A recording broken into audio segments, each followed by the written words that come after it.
देख रही हो तुम, ऑफिस से थका हारा आया हूं। एटलीस्ट मुझसे चाय गई पूछ लो, तुम्हारी बकवास सुनने नहीं आया मैं।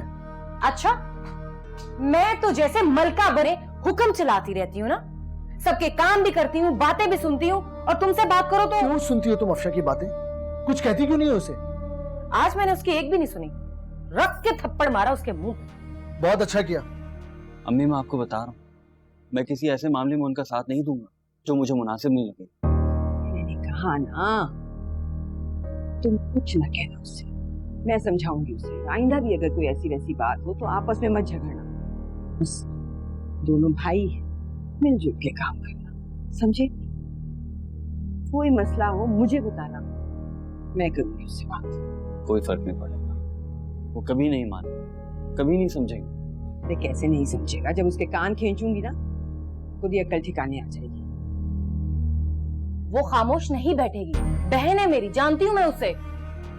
तुम राहिल से बात करो कि उसे समझाए, मेरे सामने इस तरह जुबान मत चलाया करे। राहिल को क्या समझा? उसकी तो अपनी जुबानी कुछ जरूरत से ज्यादा लंबी हो गई। हद होती है। दोनों मियाँ बीवी हैं छोटे, लेकिन समझते अपने आप को बड़ा है, हर वक्त अपनी मनमानी करते हैं। जाओ तुम जाके चाय बनाओ, मैं राहिल को समझा दूंगा। बल्कि नहीं, राहिल को समझाने का कोई फायदा नहीं है, मैं वालदा से बात करूं। वालदा से?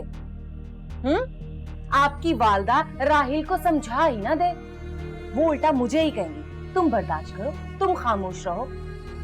अब इस घर में अपने हक की बात करना गुनाह है। बस कर दो अस्मा, बस कर दो। जाके चाय बनाओ मेरे लिए, मैं कर लूंगा बात, मैं हैंडल कर लूंगा, तुम जाओ। अब तो ये हो गया, मैं तुमसे भी बात नहीं कर सकती। चाय बनाओ।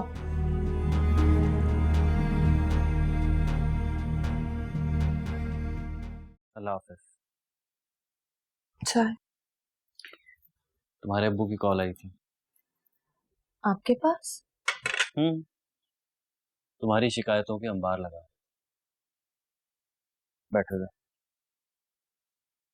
तुम अब्बू को हकीकत बता क्यों नहीं देती? क्या बताऊं और क्यों बताऊं? अब्बू को बताने से उनको सिर्फ तकलीफ ही पहुंचेगी, और वो आप ही की तरफ से मजीद परेशान हो जाएंगे। और बताकर होगा कि अब्बू आप ही को समझाएंगे ना, समझाने से आप ही की नेचर नहीं बदल सकती। आप ही की फितरत में फसाद है, हम शायद हमेशा रहेगा। राहिल आपको नहीं पता, आप ही किस हद तक गिर गई। मैं तो बस दुआ करती हूँ कि अरशद भाई उस घर की आप ही से जान ही छूट जाए। तुम अपनी बहन के लिए इस तरह की बात कर रही हो। मैं क्या करूं राहिल, मैं मजबूर हो गई। मैं आप ही के इरादों को बहुत अच्छी तरह से जान गई। वो इस घर को बिखेर देना चाहते। अरशद भाई को आप ही ने मुट्ठी में कर लिया, अपनी चालाकी की पट्टियां बांधी अरशद भाई की आंखों में। उनको कुछ नजर ही नहीं आता है। भारत, आप बेफिक्र हैं। एक बार अब्बू को यहाँ ले दे, फिर मैं अब्बू को सब कुछ बताऊंगी, वो ही आप ही के दिमाग ठीक करेंगे। अरे मैं चूल्हे पे हांडी रख कर आई थी, मैं भूल गई। राइट, अफशा को समझाओ कि बार बार अस्मा को ताने ना दिया करें। कारोबारी मामलात ऑफिस में अच्छे लगते हैं, घर पर नहीं। और वैसे भी इन औरतों का काम तो घर संभालना है, इसलिए अफशा को समझा लेना कि आइंदा कभी हमारे कामों में और ऑफिस के मामलात में दखल अंदाजी ना करे तो बेहतर होगा। दखल अंदाजी अफशा नहीं, अस्मा भाभी करती हैं। राहिल, अफशा ने तो कभी मुझसे शिकायत की ही नहीं। अस्मा भाभी की आदत है कि हर छोटी से छोटी बात आपको आकर बताती है और आपके कान भरती है, और आप बच्चों की तरह उनकी बातों में आ जाते हैं। राहिल अपनी हद में रहो, समझे? अपनी बीवी से कहें कि वो अपनी हद में रहे। आज उन्होंने मेरी अफशा पर हाथ उठाया, थप्पड़ मारा है। अगर अफशा चाहती ना, इस घर में बहुत बड़ा तमाशा खड़ा कर सकती थी, लेकिन गलत बात करेगी तो अपनी बहन से थप्पड़ ही खाएगी। बहन नहीं, आपकी बीवी। अगर आज के बाद अफशा से किसी ने कोई गलत बात की या उसे ऊंची आवाज में बात भी करने की कोशिश की ना, तो तो क्या क्या कर लोगे तुम? क्या? जब आप अपनी बीवी के लिए स्टैंड ले सकते हैं ना, तो मैं अपनी बीवी की इज्जत के लिए कुछ भी कर सकता हूं।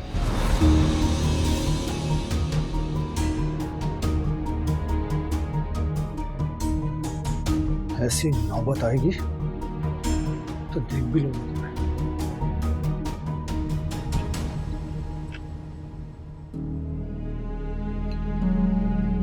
इससे पहले कि उठे दवाइयां मंगवानी पड़ेंगी मुझे।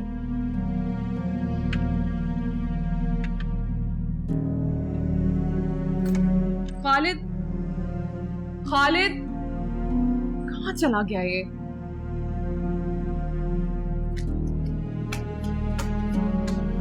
अब खालिद कहाँ है? अपने कमरे में होगा। नहीं है ना, अपने कमरे में देख के आई हूँ मैं। अभी तो अपने कमरे में था। कह रही हूँ ना, नहीं है वहाँ। बात क्या है मुझे बता दो। अली को दवा देनी है, दवा खत्म हो गई है। इसको मैंने कहा भी था, लेकिन कहाँ याद रहता है। गैर जिम्मेदारी की भी एक हद होती है, वो भी पार कर दी है। कॉल कर दो, लेता है। कॉल कर दो ताकि 5 घंटे और उसमें निकल जाए। मतलब मैं खुद ही ले आऊंगी, इतनी मुझे मुसीबत। जब पहले खुद जाके लाना था तो इतना तमाशा करने की क्या जरूरत थी? बस इस लड़की ने मेरे सर में दर्द करना है।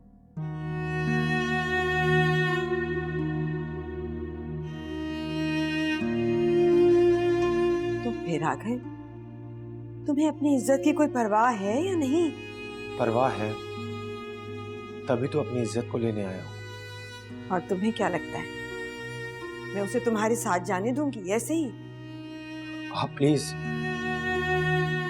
एक दफा मेरी बात सुन लें। आपके सामने जो बात आई है वो हकीकत नहीं है, असलियत कुछ और है।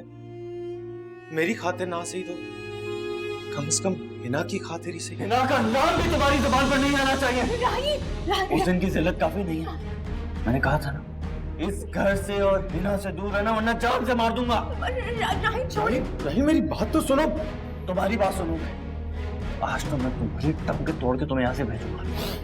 राहील, रुक जाओ बेटे, रुक जाओ। आज मत रोकिए अम्मी, मुझे मत रोकिए। इसकी जरा हिम्मत तो देखिए, हमारे घर आ गया ये। राहील, मैं कह रही हूँ रुक जाओ बेटे। मैं कर रही हूँ ना इससे बात।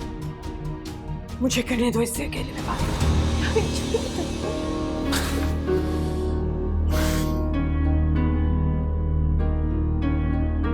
मुझे करने दो ना बेटे इससे बात।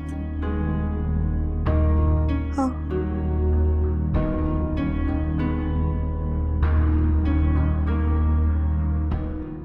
खालिद घर से होकर चला भी गया और हमें किसी ने बताने की जहमत भी नहीं की। हमें क्यों बताया जाएगा? हम इस घर का हिस्सा थोड़ी हैं। तुम कमाने के मशीन हो, कमा कर लाओ और इन सब का पेट भरो। और मैं सिर्फ एक नौकरानी हूँ, सबके काम करो। बस यही हैसियत है हमारी इस घर में। क्यों आया था वो? क्या कहा? कुछ पता तो चला होगा तुम्हें? आपकी वालदा साहिबा ने बंद कमरे में बिठाकर बात की है। अल्लाह जाने क्या बात हुई होगी। हर वक्त का रोना, हर वक्त के मसले मसाइल, ये हो गया वो हो गया। जब मसले का हल खुद घर चल के आया तो नखरे ही नहीं मिलते इनके। पता नहीं क्या कहा होगा उससे। मैं वालदा से जाके पूछता हूँ। वालदा बता ही ना दे तुम्हें। अरे क्यों नहीं बताएंगी वो? बड़ा हूं मैं इस घर का, मुझे हर बात का पता होना चाहिए।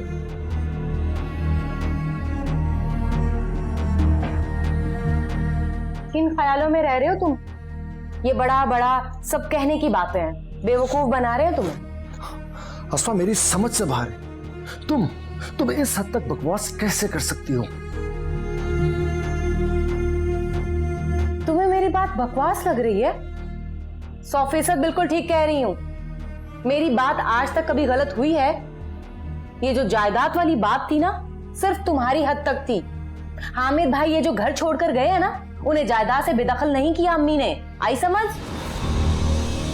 अम्मी ने अपने मुंह से कहा कि उन्होंने हामिद को जायदाद से बेदखल नहीं किया, बल्कि मैंने अम्मी के मुंह पे तसल्ली और सुकून देखा है।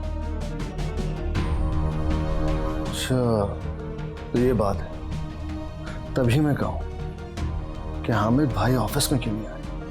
बता दूं अरशद, ये कोई गहरी चाल है। जैसे बच्चों को खुश करने के लिए उन्हें खिलौना दिया जाता है ना, तुम्हें भी ये खिलौना दिया गया। वैसे मेरी बात पे तो यकीन तुम्हें आएगा नहीं। तुम एक काम करो, अम्मी के पास जाओ और उनसे जाकर खुद पूछ लो।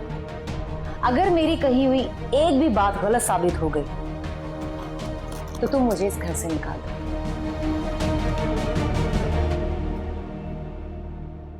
बेटे मेरे पास आके बैठ के बातें कर लो। तुम अकेले कमरे में यहाँ खामोश बैठे हो, तो बात है भला? ऐसे क्यों बैठे हो चुप? अम्मी मैं आज गया था हिना के घर, उसकी अम्मी और उससे बात करने, उन्हें हकीकत बताने। लेकिन ज़ारा की वजह से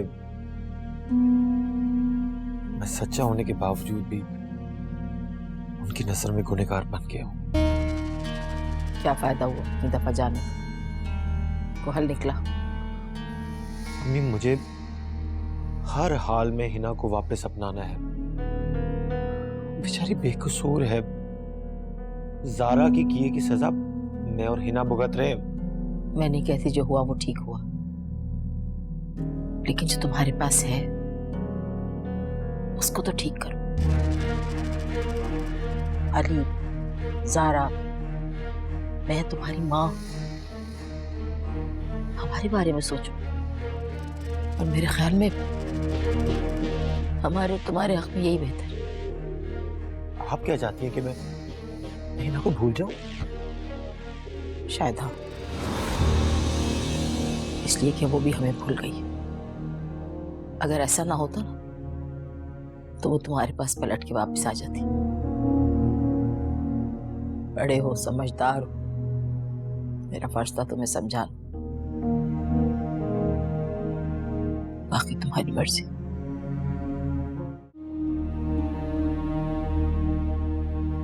अर्शद, आजा बेटे। दफ्तर नहीं गया? क्या बात है बेटी, परेशान? कुछ नहीं। नहीं, कुछ तो है। बोलो। अगर कुछ हुआ भी हो और आपको बता दूं तो भी फायदा क्या है? क्योंकि बचपन से लेकर आज तक आपने सिर्फ हामिद भाई को ही तरजीह दी। मुझे हमेशा इग्नोर किया।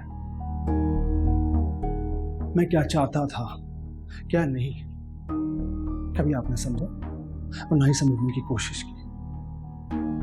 आप तो बस मेरा हामिद करती थी। और उसके बाद फिर राहिल आ गया। सबने राहिल करना शुरू कर दिया।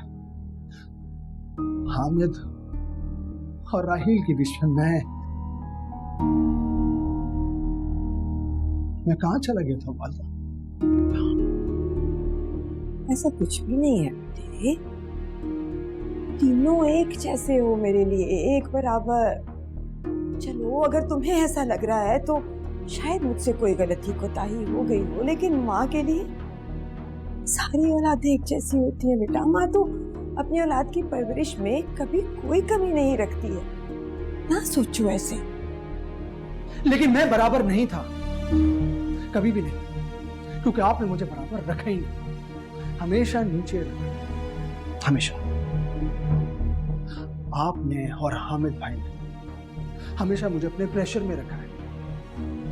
जब भी घर की कोई बात हो तो हामिद भाई को उसूल, और जब कोई परेशानी है तो मुझे इस्तेमाल किया जाता रहा। ऐसा कुछ नहीं हुआ, कभी नहीं हुआ कि तुम्हें इस्तेमाल किया गया। हर खानदान में, हर फैमिली में कुछ मरातिब होते हैं। हाँ, हामिद बड़ा था, समझदार था, जिम्मेदारियां उठा कर बुर्दबार हो गया था। छोटे थे, लेकिन ना हामिद ने ना मैंने कभी कोई ना इंसाफी नहीं की। कभी तुम्हें खुद से अलग नहीं समझा। अलग ही तो रखा आपने। हमेशा आपके मेयार हामिद भाई और मेरे लिए अलग ही रहे। बिल्कुल गलत सोच है ये तो। गलत? मेरी सोच गलत है, ये आपके उसूल। शायद अगर ऐसा नहीं था तो जब मैंने इस घर से जाने का फैसला किया तो आपने आपने मुझे अपनी जिंदगी से, घर से, जायदाद से अलग करने का फैसला सुना, और जब यही फैसला हामिद भाई ने किया तो हमको कुछ नहीं कहा। ये बराबरी है, ये अलग रखने का मयार है आपका। अब कहाँ गए आपकी बराबरी? हामिद ने इस घर से जाने का फैसला नहीं किया था, मैंने खुद भेजा था उसे इस घर से, मैंने भेजा था। अब भी आप हामिद भाई को डिफेंड करते हैं। मैं जब भी कोई गलती करता तो मुझे सजा मिलती, और वही गलती हामिद भाई करते तो मसले हल। अरशद, बात सुनो मेरी। आपने हमेशा मेरे साथ ज्यादती की। जा रहा हूं ऑफिस, देर हो। आप अपने अकाउंटेंट से कहे कि हमारे अकाउंटेंट से अपना बैलेंस चेक करवा लें, एक मरतबा मैच कर। जी जी जी, थैंक यू। ओके। ये क्या है ये? तुम्हें असिस्टेंट की जरूरत थी ना? मुझे बताए बगैर, मुझसे पूछे बगैर तुमने अखबार में ऐड भी दे दिया, ये जानते हुए कि हम अभी कोई एम्प्लॉय अफोर्ड नहीं कर सकते, लेकिन फिर भी तुमने ऐड दे दिया। भाई, हमें एक एम्प्लॉय की जरूरत थी, मुझे असिस्टेंट की जरूरत थी, कंपनी का काम सही तरीके से नहीं हो रहा। मैं अपनी मर्जी से कोई काम करूं तो तुम्हें बड़ी तकलीफ होती, हजारों किस्म की बातें सुना देते तुम मुझको। अब इसका क्या जवाब है तुम्हारे पास? बोलो, कोई जवाब है? आपके उन मामलात में और एम्प्लॉय हायर करने में जमीन और आसमान का फर्क है। कंपनी में एम्प्लॉय की जरूरत थी, मैंने हायर कर लिया, इसमें इतनी नाराज होने वाली कौन सी बात है? हाँ भाई, मुझे तो नाराज होने का कोई हक ही हासिल नहीं है। बदतमीजी तुम करो, बातें तुम सुनाओ, ये सारे हुकूक सिर्फ और सिर्फ तुम्हारे हैं। इस कंपनी का वाहिद मालिक समझते हो तुम खुद को। मेरी कोई अहमियत नहीं है, मुझसे कुछ पूछ नहीं सकते तुम। मेरी हैसियत ही क्या है इस कंपनी में? हाँ बोलो। अब आइंदा के लिए एक बात कान खोल कर सुनो, आइंदा तुमने कभी मेरे मामलात में भी मुदाखलत करने की कोशिश भी की तो मुझसे बुरा कोई नहीं होगा, समझे?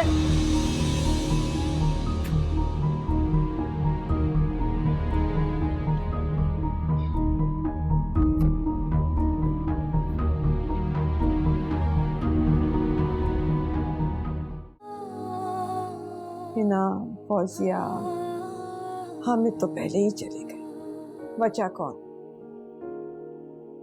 राहील और अरशद। उन दोनों की गलतफहमियां दूर करना तुम दोनों बहनों का काम है बेटे। बहनें हो दोनों। चलो, अस्मा मिजाज की तेज है, थोड़ी बेअकल है, पर तुम तो अक्लमंद हो। समझाओ उसे, अब तुम भी समझो बेटा। मैं नहीं चाहती इस घर के जो हालात हैं उनके बारे में मुझे ज़हीर भाई को बताना।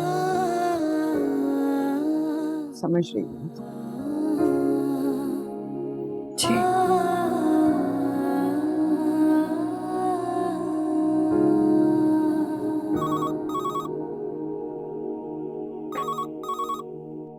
जी। ओह, ओके, आप उन्हें बिठाएं और जब मैं कहूँ फिर भेजिएगा।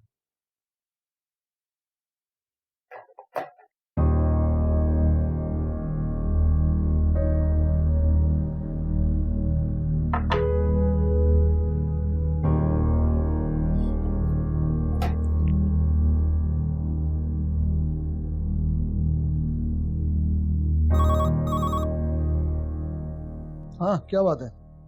भाई, इंटरव्यू के लिए लोग आ गए हैं, अगर आप आ जाएं तो मिलकर कर लेते हैं इंटरव्यू। मैं नहीं आ रहा, तुम्हारा फैसला, तुम खुद ही इंटरव्यू से।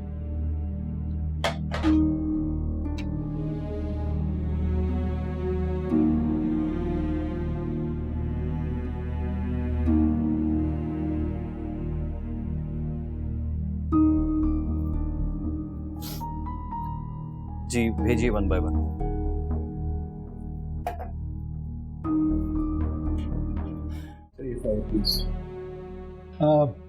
राहील किधर है? वो इंटरव्यू ले रही।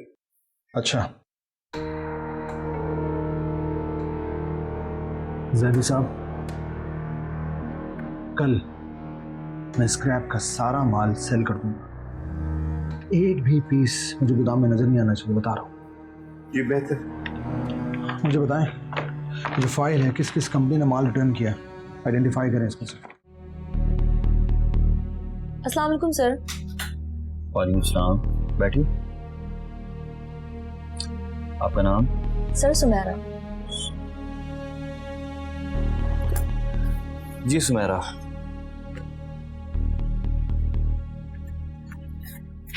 अपने बारे में कुछ बताइए। सर मैंने बीकॉम किया है फर्स्ट डिवीजन में।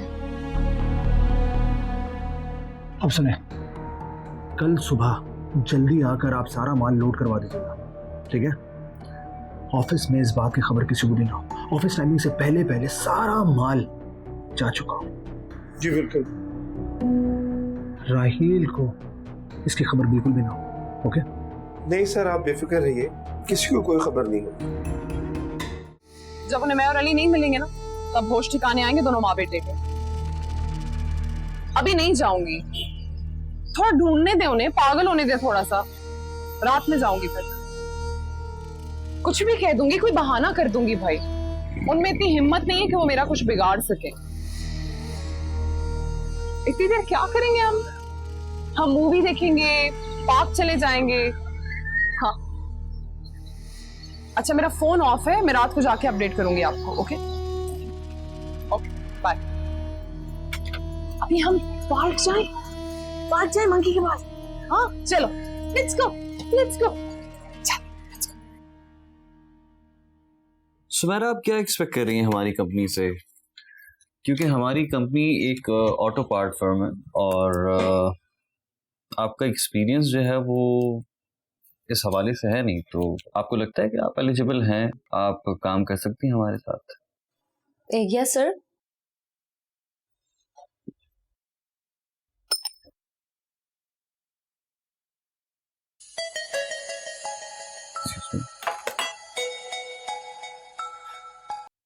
Yes please. सर अगर आप ये सवाल मुझसे इसलिए कर रहे हैं कि मैं एक लड़की हूँ और जो काम लड़के करते हैं वो मैं नहीं कर सकती, तो ऐसा हरगिज भी नहीं है। सर देखिए ना, आजकल तो हर फील्ड में लड़कों से ज्यादा लड़कियां आगे जा रही हैं और वो ये भी साबित कर रही हैं कि वो किसी से कम नहीं है।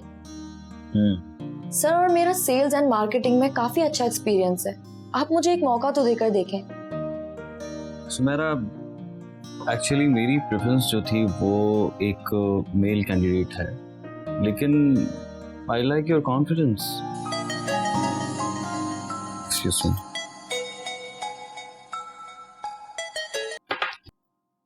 हेलो हेलो राहिल, मैंने बताया था ना आज इंटरव्यूज हैं, तो इस वक्त मैं इंटरव्यू दे रहा था, सामने ही कैंडिडेट बैठा, तो मैं तुम्हें कॉल करूं फिर से?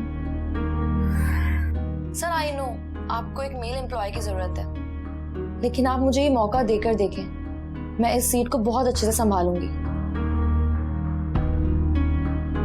Very nice. ठीक है, क्या सैलरी एक्सपेक्ट कर रही हैं आप? 50,000। 50,000 इस पोस्ट के लिए 50,000 बहुत ज्यादा है, लेकिन फिर भी हम देखते हैं। मुझे बताइए, आप ज्वाइन कब से कर सकती हैं? कल से कर सकती हैं? जी बिल्कुल। तो फिर आप हमें कल से ज्वाइन करें और सैलरी पैकेज हम कल ही डिसाइड कर लेंगे। ओके ओके ओके, अभी हम मंकी देखने जा रहे हैं ना यूसुफ? हाँ